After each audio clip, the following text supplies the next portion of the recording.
pag-aaral po sa hapong ito. So ngayon po sa ating pag-aaral, meron tayong panibagong, mas nauna pa yung kahapon ngayon kaysa umaga. Magkikita natin, meron tayong bagong pag-aaral.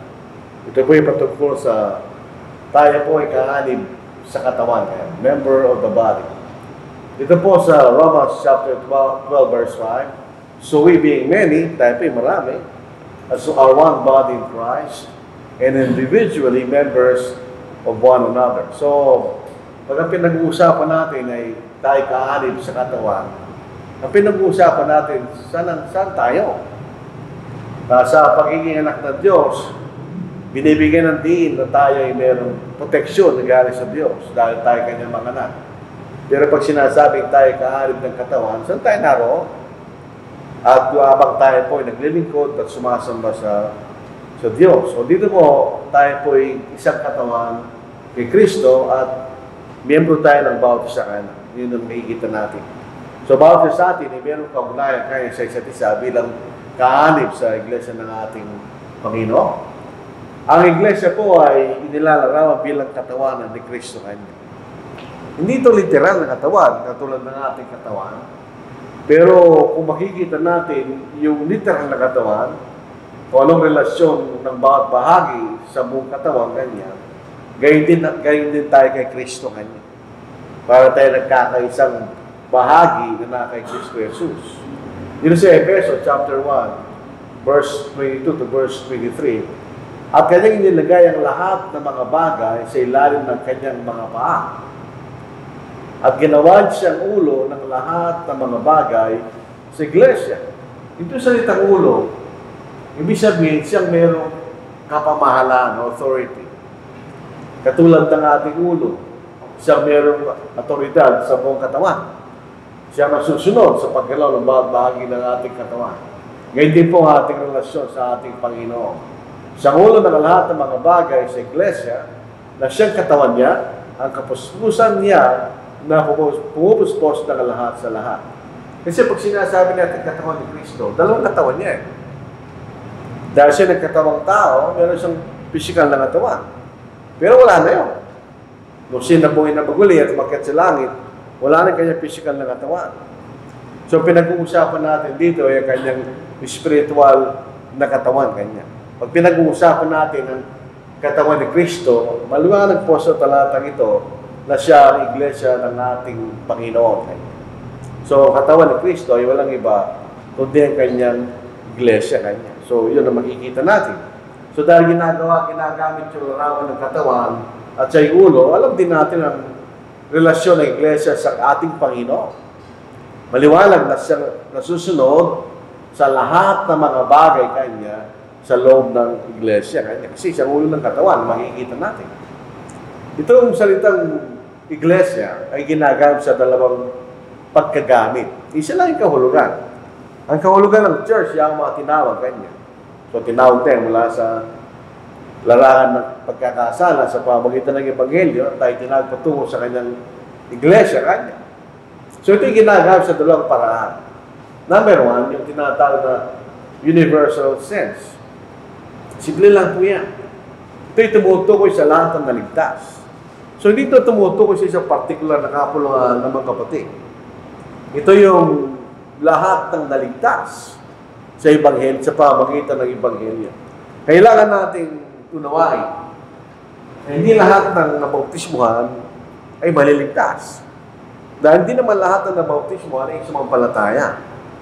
So, yun talaga sumampalataya, ibig sabihin, naunawaan nila ang Ebanghelyo at pinaniwalaan nila at sila nabautismuhan, sila yung mga naligtas kanya. So dito po, itong kahulugan na ito, makikita natin nang sabihin ng ating Panginoon at sinasabi ka naman sa iyo na ikaw ay Pedro. In other words, ang ibig sabihin ng Pedro, isang maliit na bato kanya. At sa ibabaw ng batong ito, so ito yung malaking tipak na bato na pwede nga magtayo, ay tatayo kung aking iglesia. At ang mga pintuan na Hades ay hindi magwawagi laban sa kanya. Ito pong talatang ito, may dalawang kahulugan. Na yung unang kahulugan, di ako sumasanayo. Kasi sa King James, and the gates of hell, ganyan, shall not prevail against it. Parang sinasabi nila na hindi magwawagi ang kaharian sa Satanas sa Iglesia ng Panginoon. Totoo rin yun. Pero sa konteksto nito, pinag-uusapan dito, yung kanyang pagkabuhay na maguli. Kaya Tagalog maganda kasi sinali niya yung salitang hell. Yung sa Luma King James, yung salitang hell, tatlong kahulugan nun, ayon sa konteksto. Yung impyerno, pangalawa, yung lugar ng mga patay, o Hades, at yung lugar ng mga patay, na kung saan nandoon yung mga makasalanan, o Tartarus, tatlong kahulugan. So dito, hindi pinag-uusapan yung impyerno rito, kundi yung Hades. Ibig sabihin, ang ating Panginoon, mabubuhay siya maguli, hindi siya mabaratiling patay. Si mabubuhay na maguli at itatayo niya ang kanyang iglesia kanya. Kung sabihin ito ng ating Panginoon, hindi niya sinasabi na magkakaroon ng isang physical na kapulungan sa isang lugar. Hindi siya tumutukoy, no? Siya tumutukoy sa pangkalahatan. Magkakaroon ako ng kapulungan ng lahat ng maliligtas kanya sa pamagitan ng Ebanghelyo. Ito sa pangalang Thessalonica, chapter 2, verse 30, kung di mo nagkakamali. Tayo tinawag sa kalagayan ng ligtas sa pamagitan ng Ebanghelyo. Tingnan po natin. Sa pangalang Thessalonica, chapter 2, verse 13. Hindi nagkamali ng aking memory. Ano po? Kasi pag nagkakaedad na, medyo yun po humihina sa mga matanda. Yung kailang memory. Ito, tama po. Ngunit kami dapat lagi magpasalamat sa Diyos sa talatay 13 dahil sa inyo, mga kapatid, na minamahal ng Panginoon, sapagkat hinirang kayo ng Diyos bilang unang bunga sa kaligtasan sa pamagitan ng pagpapabanal ng Espiritu at sa pananampalataya sa katotohanan. Ito'y tumutungkol sa taga-Thessalonica. Doon sa probinsya na yon, sa lugar na yon, sila yung unang naging Kristiyano. Yun ang ibig sabihin. Dito'y tinawag niya kayo sa pamagitan ng aming Ebanghelyo upang magkamit ng kalalatihan sa ating Panginoon Yesu Kristo. So tayo naligtas sa pamagitan ng Ebanghelyo. Yan ang pagtawag sa atin. So pag tayo sumampalataya at nabautismuhan, so tayo po ay kabilang doon sa iglesia ng ating Panginoon. Yun ang Universal Church.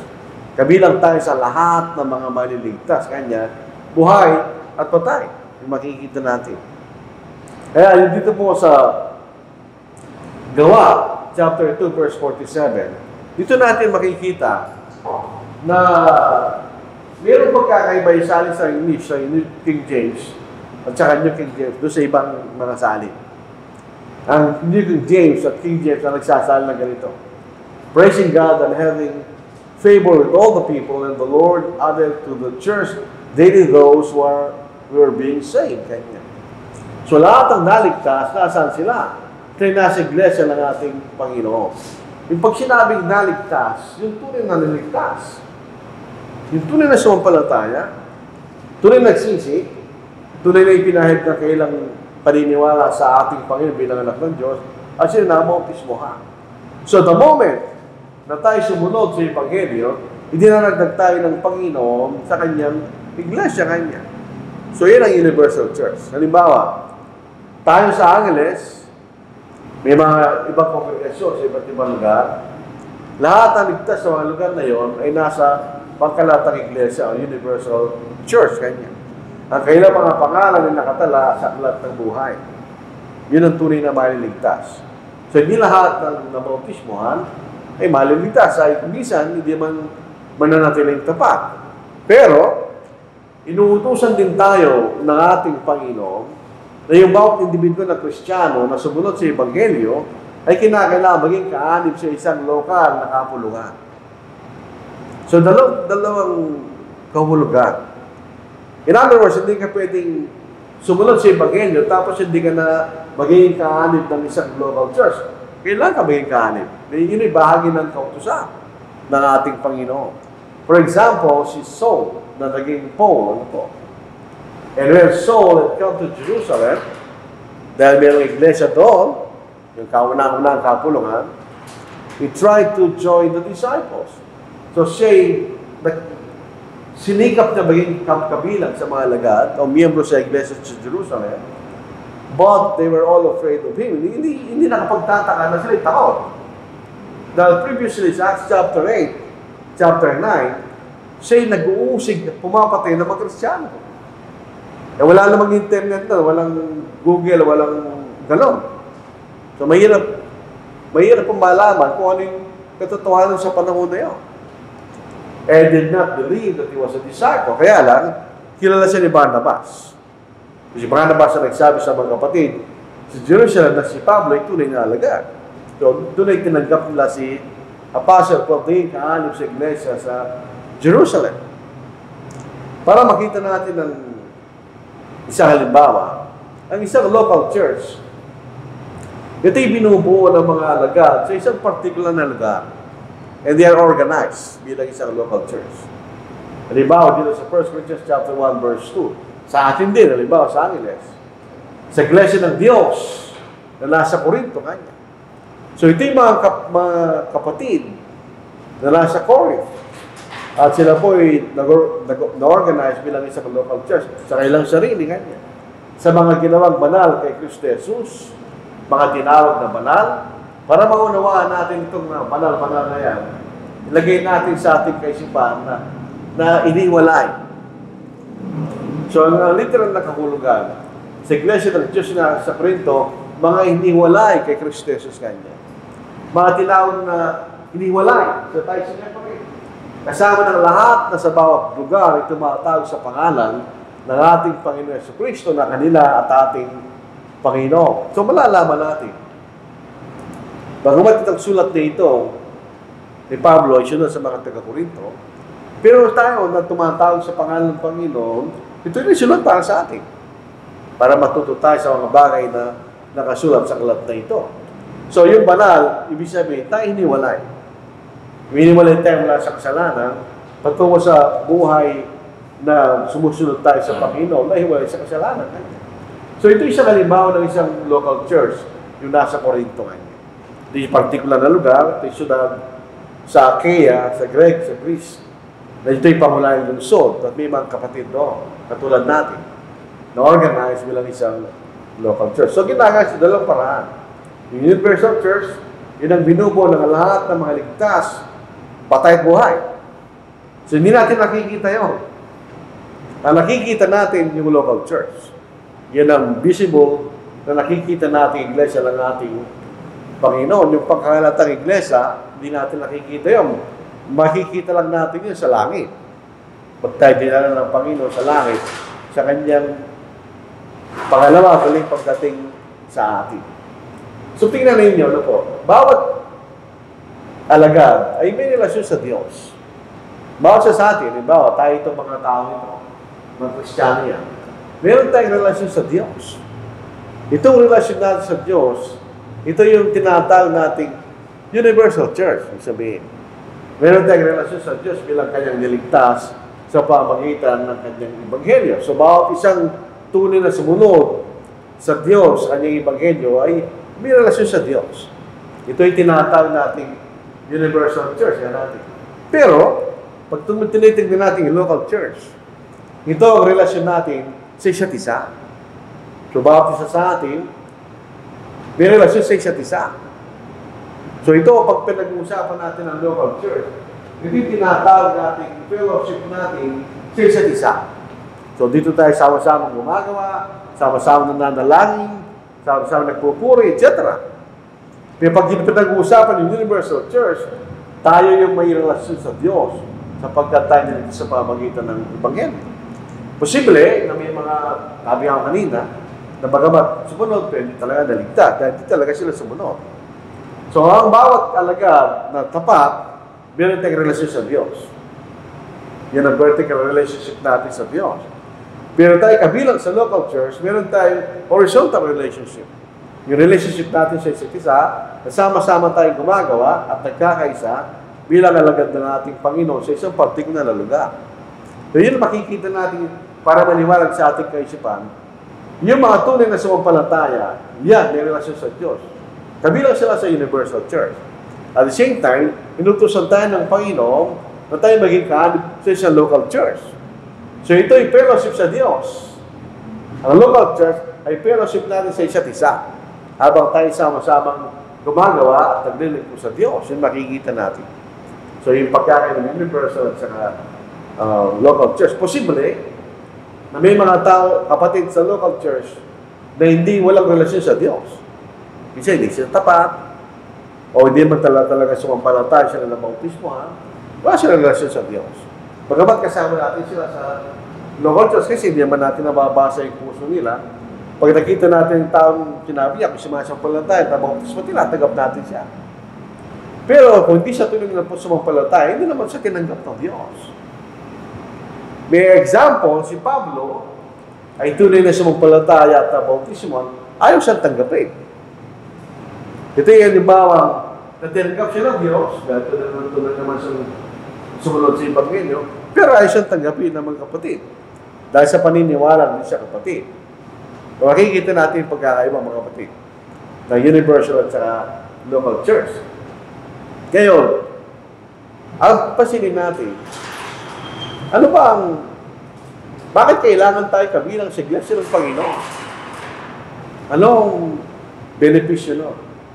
Number one, siyempre, tayo po ay ligtas. Pag tayo kaanib sa katawan ng Panginoon, tayo ligtas.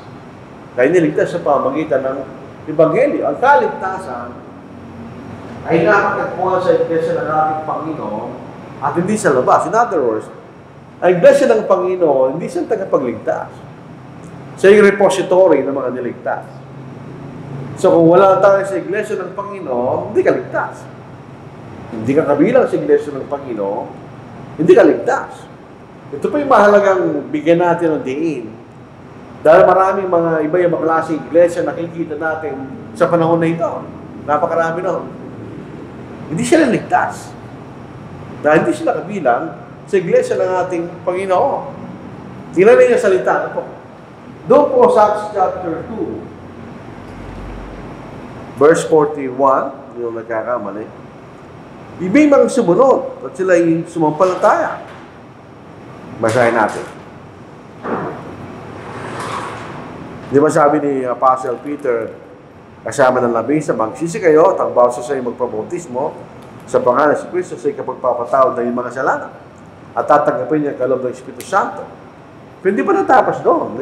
Nagpatuloy pa rin siya, sina Apostle Peter, ng pagtuturo. Basahin na sa verse 41. Naipit. Ito po. Kaya, sa verse 40, sa iba pang maraming salita, so hindi lang yung tinuro ni Pedro, meron pang siya pa tinuro, sa iba pang maraming salita ay nagpatutuo siya at hinimok sila na sinasabi, iligtas ninyo ang inyong sarili mula sa baluktot na lahing ito. So, dito makikita natin ng kaligtasan na dalawang bahagi. Iniligtas tayo ng Diyos sa pamamagitan ng Ebanghelyo, totoo yun. Pero kailangan maligtas sa sarili mo sa pamamagitan ng pagsunod sa Ebanghelyo. Sa verse 41, kaya ang mga tumanggap ng kanyang salita ay binautismuhan at nadagdag ng araw na yun may 3,000 kaluluwa.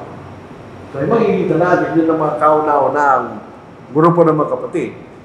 Yung 3,000 kasama ng 120. So, pinakabilang nila, 3,820. Makikita natin. Yun ang mga naunang diligtas sa pamagitan ng Ebanghelyo. So, yun isang benefit na tayo sa iglesia ng Panginoon kasi meron tayong kaligtasan. Nasa labas, lalo tayo walang pag-asa. Dahil di kinikilala ng Panginoon ang mga hindi niya tinayo. Dito sa Mateo, chapter 15, verse 13, bagamat palagi nating binabasa, pero ulitin lang po natin. Sabihin, ang hindi tinanim ng Panginoon, kanya ay bubulutin. Yun sabi niya. Sa verse 12, nagalit yung mga Pariseo. Pagkatapos ay dumating ang mga lagad at sinabi sa kanya, alam mo bang saktan ng mga Pariseo na marinig nila ang pananalitang ito? Kanya. Kaya sabi ng Panginoon, ngunit sumagot siya at sinabi, ang bawat halamang hindi itinanim ng aking Ama na nasa langit ay bubulutin kanya. So, itinanim ng Panginoon ng Ama, bubulutin, hindi maliligtas kanya. So, yun ang isang bagay na isipin natin. Kung tayo nasa iglesia na ng Panginoon, huwag na tayo umalis. Isimulan natin matatagpo ang kaligtasan pa sa labas. Kasi lahat ng niligtas, hindi narating ng Panginoon sa kanyang iglesia. Kung nasa labas ng iglesia. Di ba mga kapatid?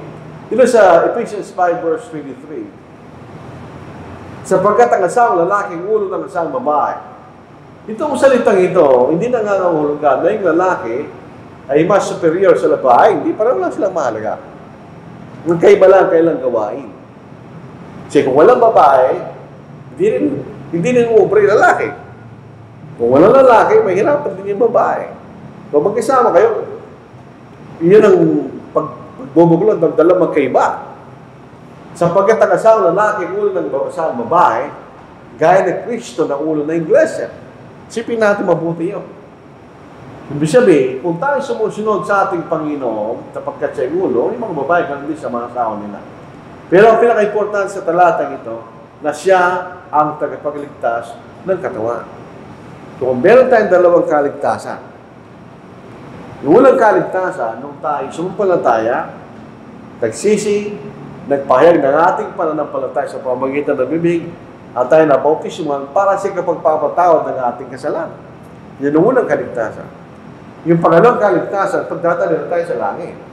Dito sa Hebrews chapter 9, verse 28. Ligtas tayo ngayon sa kahulugan na pinatawad tayo ng Diyos at pinatatawad tayo ng Diyos sa ating mga kasalanan.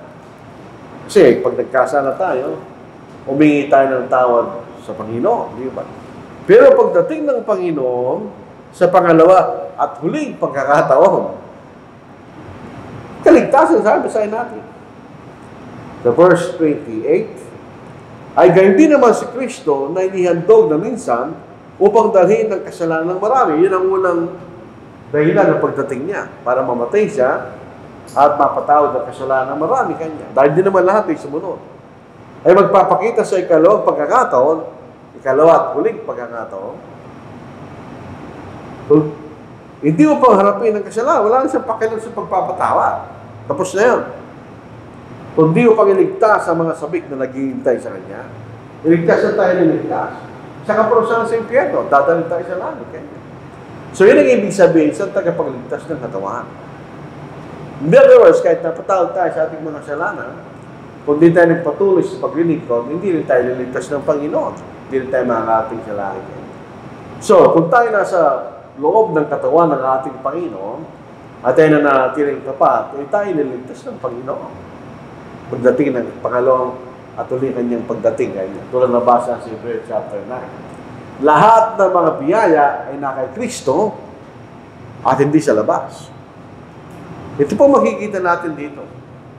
Lahat ng nakay Kristo ay nasa iglesia. Makikita natin yan. Walang nasa labas ng iglesia ang nakay Kristo. Hindi pwede yun. Dahil pag nabautismon tayo, ibinihis natin si Kristo kanya. Doon tayo po, nabautismo tayo dinagdag sa iglesia ng Panginoon. So kung tayo nasa iglesia, tayo na kay Kristo. Kung tayo na kay Kristo, tayo nasa iglesia. Hindi natin pwede pag-iwalayin nyo. Dahil pareho lahat kahulugan ito. So lahat ng espiritu ng mga biyaya ay na kay Kristo at wala sa labas. In other words, ang iglesia, hindi siya nagbibigay ng biyaya, ang Panginoon. Pero kung nasa labas, wala kang biyaya espiritu kay Kristo kanya. Di ba simple lang? Dito po sa Ephesians chapter 1 verse, Blessed be the God and Father of our Lord Jesus Christ, who has blessed us with every spiritual blessing in the heavenly places in Christ. Tandaan natin kanya, with every spiritual blessing. Kung wala, kasama ng kaligtasan doon, siyempre, yung buhay na wala hanggan. Kaya kung wala ka sa iglesia, wala ka kay Kristo, kaya nasa labas, wala kang biyaya. Yun ang simple makikita natin. Gusto natin ng mga espiritu ng biyaya, dahil na kay Kristo yun, kapag tayo na kay Kristo. Dito po sa Galatia, chapter 3, verse 26, verse 27, kailan tayo na kay Kristo? Pero may nakausap doon, alam ba na sa baptist, sa lapas. Ako'y na kay Kristo kanya. Sabi namin, paano? Lusuong pa lang tayo kanya. Sabi namin sa kanya, wala tayong mababasang gano'n. Kung sumampalataya ka lang, wala ka pa kay Kristo. Kaya sa Galatians chapter 3, 26 verse 27, sapagkat kay Kristo Jesus kayong lahat ay mga anak ng Diyos sa pamamagitan ng pananampalataya. So kailan tayo sumampalataya? Sapagkat kanya, ang lahat na sa inyong binautismo kay Kristo ay binili si Kristo. So nung tayo na bautismo, tayo na kay Kristo. Pero paano hindi ka na bautismo ha? Paano hindi ka na naniniwala sa tunay na kahulugan ng bautismo? Wala ka kay Kristo. So wala kang blessing, wala kang kaligtasan. Yan ang irony ng sanglibutan. Hindi natin hinatatwa na may mga tapat at sincere na hindi Kristiyano. Wala sa iglesia ng Panginoon. Pero tapat silang tao. Hindi sila masamang tao. Pero dahil hindi sila sumampalataya sa mulot sa Ebanghelyo, hindi rin sila ligtas ng Panginoon. Hindi dahil hindi sila mabuti, hindi sila sumunod. Pag alam natin ang bagay na mabuti, hindi natin ginawa, nagkakasala ng tao. Yan ang magiging pagkakasala nila. Hindi nila ginawa ay dapat nilang gawin na mabuti kayo. So kung wala tayo kay Kristo, sorry na lang, wala tayong mga biyayang spiritual. Pag nagkasala ka, hindi ka makatatawarin ng Diyos. Kapag tayo po na kay Kristo, nasa iglesia, we are identified with Christ. Kaya po yung salitang Christian. Sa atin sa English. Sa Grego, Kristiyanos. Kahit sa Tagalog, Kristiyano. Doon sa English, Christian, yung lolo ni Brother Junior, matanda na siya, matatanda ko. Halos hindi na siya makakita. Pero nagtuturo pa rin. Ang sabi niya, ang Christian kanya, yung I-A-N. Pag inalis mo si Kristo kanya, I am nothing. Tama naman. Hindi naman yung nagkahulugan, pero tsakta naman yung sinabi niya. Pag inalis mo yung Christ sa Christian kanya, I am nothing. Kung wala tayo kay Kristo, wala tayo. So we are identified with Christ pag tayo po'y nasa iglesia ng ating Panginoon. Sa isang banda, sinasabi na ang iglesia ay kasintahan ng ating Panginoon. Merong kapatid na hindi ko maintindihan ang kailang kaisipan. Tinagawayan nila, ang iglesia ba'y asawa ng Panginoon o nobya ng Panginoon? Sabi ko, hindi sila literal. Paano tayo magiging asawa ng Panginoon? Hindi naman tayo babae, lahat. Sinasabi lang niya yung relasyon sa iglesia ay katulad na mag-asawa. Kung paano yung asawa ng babae ay sumusunod sa lalaki, gayon din tayo iglesia na parang asawa ng Panginoon na sumusunod sa Kanya dahil asawa natin siya. Pero sabihin niya siya'y kasintahan, sinasabi lang niya pagdating ng araw, sa huling kahatulan, ibibigay niya yung iglesia na dalisay na parang dalaga, kasintahan ay kakasal kanya. Pero hindi tayo kasintahan, hindi tayo asawa. Hindi ginagawa lang yung mga figure na yun para maunawaan natin yung iba-ibang relationship sa pagitan ng Panginoon at ng iglesia. Ginagawain nila yun eh.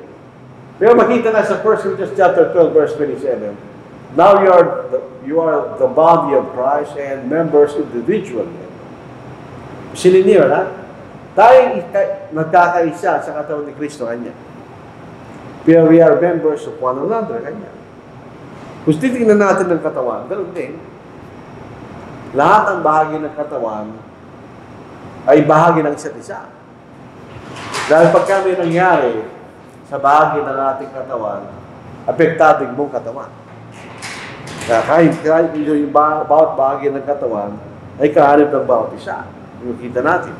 So, ganun din ang sinasabi sa atin sa loob ng iglesia. Sa Romans 12:5, ganun din. So, we being many are one body in Christ and individually members of one another. Kanya. So, bilang kapulungan, tayo po ay identified kay Kristo. At tinatawag yung Church of Christ dahil tayo identified with Christ. Individually, tayo mag-Kristisyano kanya. Tayo po ay nakay Kristo, meron tayong relationship. At tayo po ay meron tayong relationship sa isa't isa. We are members of one another. Ibig sabihin, no? Kung ilalagay natin sa physical na katawan, bawat bahagi ng katawan ay dependent sa isa't isa. Hindi ba ganun ang katawan ng tao? Pagka nagkakasakit ka, ma-appreciate mo yon. Bawa, napila yung ililiit mo. Maraming bagay hindi mo magagawa. Kahit ito, ililiit lang na ito. Hindi ka makapagbubuhat ng balde ng tubig na wala itong ililiit mo. Kaya kung napili naman yung lalaki mo sa paa, hindi ka na makakalakad. Hindi ka makakapag-balance eh. Subukin nyo. Magbabalance yun eh. Yun ang pivot mo eh. Tapos pag napila yan, wala kang pivot, mahirap ka lumakad. So, bawat bahagi ng katawan ay dependent sa isa't isa. So, ganoon din ang sinasabi sa atin, sa loob ng local church, tayo po'y dependent sa isa't isa kanya. In other words, meron kahalagaan ang bawat Kristiyano sa isa't isa. Yung sa isang kahulugan ng pagsasalita. So, yun ay identify.